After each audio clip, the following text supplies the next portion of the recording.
ছেলেপক্ষ মেয়ের বাপের বাড়িতে গিয়ে যে বরযাত্রী হয়ে শত শত লোক খাওয়া দাওয়া করে, এক্ষেত্রে ইসলাম কোন সীমারেখা ঠিক করে দিয়েছে কিনা যে এতজনের বেশি যেতে পারবে না? খুব সুন্দর এবং দরকারি একটা প্রশ্ন।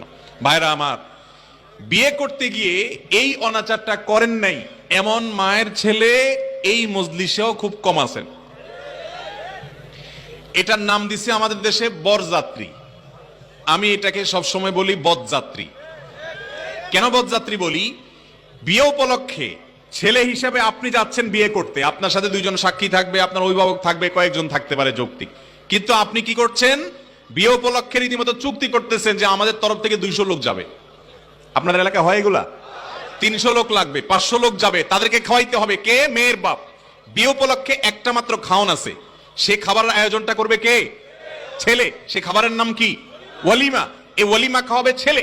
একটা আস্ত মেয়ে একটা সংসার থেকে উঠে চলে আসবে, সারা জীবনের জন্য আপনার বাড়িতে থাকবে। এই উপলক্ষে খুশির ছোট আপনি সবাই খাওয়াবেন, নতুন বউ ঘরে তুলছেন। ওই বেচারারা মেয়ের বিদায় দিয়ে দিচ্ছে, মেয়েটা চলে যাচ্ছে, মনটা ভেঙে খানখান হয়ে যাচ্ছে, এরপরে আবার 200-300 মানুষ বসে বসে খাওয়াবে, কি দুঃখে।